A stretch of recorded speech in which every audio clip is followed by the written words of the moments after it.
আসসালামু আলাইকুম আমার সকল মা ভাই ও বোনদেরকে।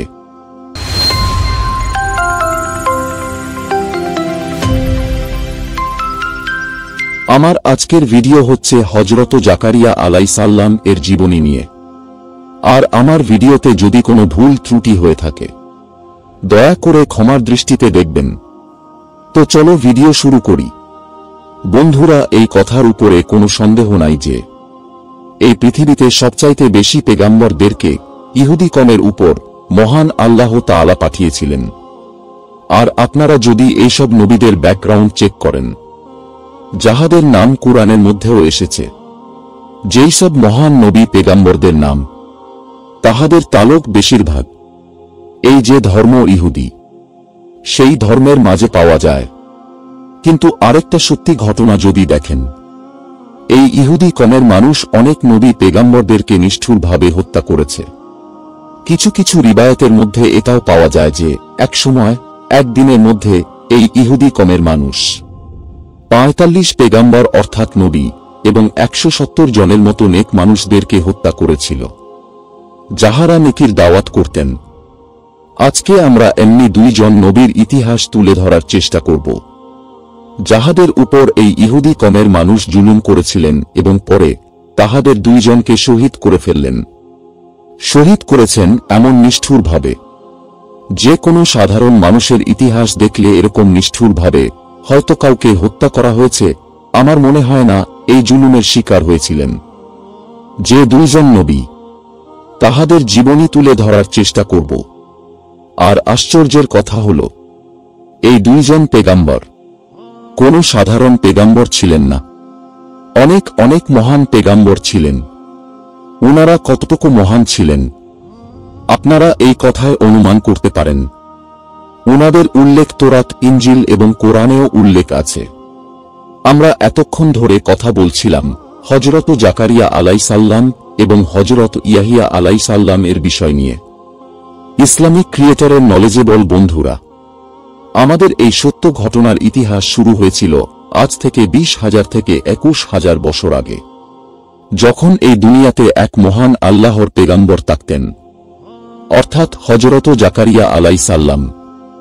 উনার বয়স অনেক বেশি হয়ে গিয়েছিল, কিন্তু উনার একটিও সন্তান ছিল না। সেই জন্য উনি এবং উনার স্ত্রীর মনের মধ্যে খুব বেশি অশান্তি থাকত। আর সব সময় মনের মধ্যে উনাদের একটি আশা থাকত যে আল্লাহ তাআলা উনাদেরকে একটি সন্তান দান করে। বেশিরভাগ সময় হযরত জাকারিয়া আলাইহিসসালাম এই কথার উপরে পরিশান থাকতেন যে আমি এই দুনিয়া থেকে মারা যাওয়ার পরে না কোনো আমার আওলাদ থাকবে, না আমার কোনো ভাই বিরাদ আছে এই কাজের উপযুক্ত, যে বনি ইসরায়েলের হেফাজত এবং দেখাশোনার কাজ এবং দিনে ইসলামের কাজ চালিয়ে যাওয়ার জন্য কেউ থাকবে না। আল্লাহ যদি আমাকে একটি সন্তান দান করতেন, তাহলে এই হেদায়েতের কাজ চালিয়ে যেতেন। অনেক সময়ের পর, খুব বেশি দোয়া দুরুদের পর আল্লাহ তাআলা শুনলেন। তারপর আল্লাহর তরফ থেকে হুকুম এলো যে তুমি একটি ছেলে সন্তান পাবে, আর তুমি এটার নাম ইয়াহিয়া রাখবে। আর ওই নামের আগে আর কেউ ছিল না।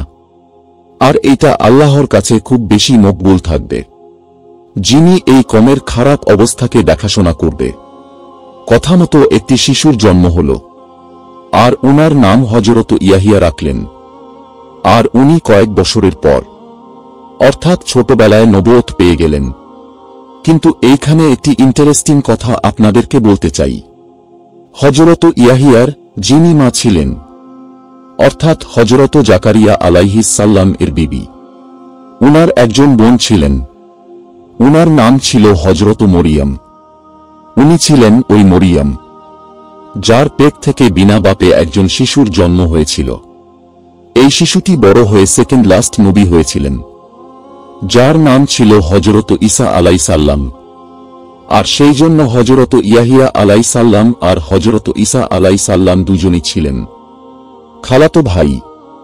হযরত ইয়াহিয়া আলাইহিসসালাম শুরু থেকেই উনার কমের মানুষকে খুব বেশি খেয়াল করতেন এবং মূসা আলাইহিসসালামের শরীয়তকে জিন্দা করেছিলেন। আর পরে হযরত ঈসা আলাইহিস সাল্লাম নবুয়তের দাবি করেছিলেন। আর সেই সময় উনার দাওয়াত কবুল করার প্রথম ব্যক্তি ছিলেন হযরত ইয়াহিয়া আলাইহিস সাল্লাম। আরেকটা কথা মনে রাখবেন, হযরত ঈসা আলাইহিস সাল্লাম থেকে হযরত ইয়াহিয়া আলাইহিস সাল্লাম 6 মাসের বড় ছিলেন। রিবায়াত থেকে জানা যায় যে হযরত ইয়াহিয়া আলাইহিস সাল্লাম খুব বেশি চোখের পানি ফেলতেন, আর সেই জন্য উনার মুখের মধ্যে নিশান হয়ে গিয়েছিল। আর উনি খুব পাক ইবাদত করতেন। আর উনি অনেক সাদা সরল মনের মানুষ ছিলেন। আর উনি খুব সৎসরল জীবন কাটিয়েছিলেন। আর উনি খুব হিসাব মতো খেতেন। আর খুব বেশি হিসাব মতো কাপড়ও পরতেন, শুধুমাত্র শরীরটা ঢেকে যায় এমনভাবে। আর উনার পাহাড় পর্বত গাছপালা অনেক পছন্দ ছিল। আর উনি উনার জীবন যাপন বেশিরভাগ পাহাড় জঙ্গলেই কাটাতেন। না উনার নিজের কোনো জায়গা জমিন, টাকা পয়সা এমনকি ঘরও ছিল না। যেখানেই রাত হতো সেইখানেই তাম্বু লাগিয়ে শুয়ে যেতেন। বন্ধুরা, হযরত ইবনে আব্বাস এর রিবায়াতে নবী করিম সাল্লাল্লাহু আলাইহি ওয়াসাল্লাম বলেছেন, ইবনে আদমের কেউ এরকম ছিল না যার গুনাহ হয়নি, একমাত্র হযরত ইয়াহিয়া আলাইহিস সাল্লাম ছাড়া। মহান আল্লাহ তাআলা হযরত ইয়াহিয়া আলাইহিস সাল্লাম এর উপর 5টি কাজ নাজিল করেছিলেন। আর এই 5টি কাজ হযরত ইয়াহিয়া আলাইহিস সাল্লাম উনার উম্মতকে করার হুকুম দিলেন। আর উনার সকল উম্মতকে ডেকে এক জায়গার মধ্যে জমা করলেন। আর বললেন, মহান আল্লাহ তাআলা আমাকে এই কাজগুলো করতে বলেছেন, আর তোমরা এইসব কাজ করো। একমাত্র মহান আল্লাহ তাআলার কাজ করো, আর উনার সাথে কাউকে শরীক করবে না। আর রোজা রাখো, আর নামাজ পড়ো, যাকাত আদায় করো, এইসব বলেন। আর যেখানে হযরত ইয়াহিয়া আলাইহিস সাল্লামের শাহাদতের ঘটনা, এই ঘটনার অনেক মতামত রয়েছে। কিছু কিছু আলিম উলামারা একটা বললে, কিছু কিছু আলিম উলামারা অন্যটা বলেছেন। কিন্তু যে ঘটনা বেশিরভাগ আলিম উলামারা লিখেছেন এবং কিছুটা ঈসাই ধর্মের কিতাবের মাঝে পাওয়া যায়, ওই সময় ওই জায়গার ওই এলাকার বাদশা ছিল হেরোদ নামের একজন ব্যক্তি।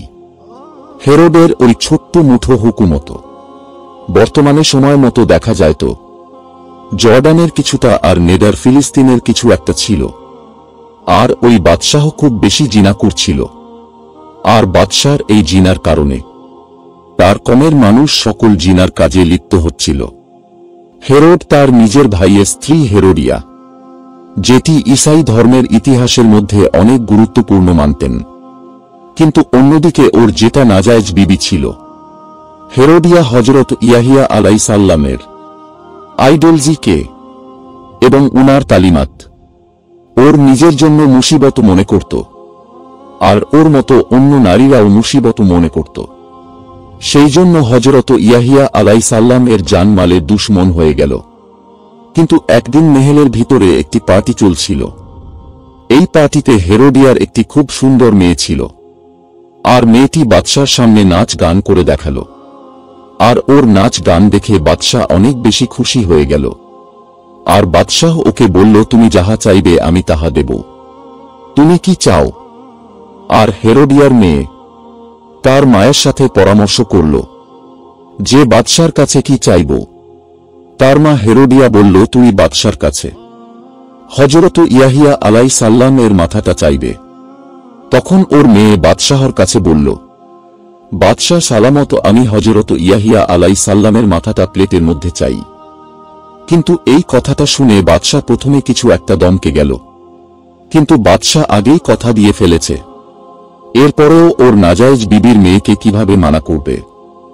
এরপরে তাড়াতাড়ি বাদশাহ হুকুম দিল, হযরত ইয়াহিয়া আলাইহিস সাল্লাম যিনি জেলের মধ্যে বন্দী আছেন, উনাকে অনেক নিষ্ঠুরভাবে শহীদ করে ফেললেন। পরে উনার মাথা মোবারককে প্লেটের মধ্যে সাজিয়ে মেহেলে নিয়ে আসলো। বন্ধুরা, রিবায়াতের মধ্যে এটা বোঝা যায় যে হযরত ইয়াহিয়া আলাইহিস সাল্লামের শাহাদতের সময় আসমান থেকে রক্তের বৃষ্টি হয়েছিল। সমস্ত আসমানের রংটাও বদলে গিয়েছিল। এখানেই শেষ নয়, উনার পরে উনার পিতা অর্থাৎ হযরত জাকারিয়া আলাইহিস সাল্লাম, ভিডিওর শুরুতে যাহার কথা বলেছিলাম, আর যিনি বোরাকি বয়সে একটি সন্তান পেয়েছিলেন, যাহার নাম হযরত ইয়াহিয়া আলাইহিসসালাম, উনাকেও এই কমের মানুষরা অনেক নিষ্ঠুরভাবে শাহাদত করে ফেললেন। কিছু কিছু রিবায়াতের মধ্যে এসেছে, যখন ইয়াহিয়া আলাইহিসসালামকে শহীদ করলেন, তারপরে দুশমনরা ষড়যন্ত্র করলেন যে উনার পিতা হযরত জাকারিয়া আলাইহিসসালামকে হত্যা করার।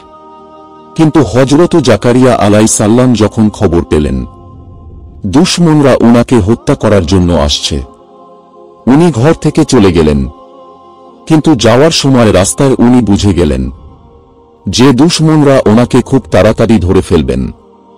তখন উনি একটা বিশাল বড় গাছ দেখলেন, আর গাছকে হুকুম করলেন যে, হে গাছ, তুমি আমাকে তোমার ভিতরে লুকিয়ে রাখো। তখন গাছের ঠিক মাঝামাঝিতে একটা বিশাল বড় রাস্তা হয়ে গেল, আর হযরত জাকারিয়া আলাইহিসসালাম গাছের ভিতরে চলে গেলেন। কিন্তু উনি যখন গাছের ভিতরে গেলেন, উনার কাপড়ের এক টুকরো বাহিরে রয়ে গিয়েছিল।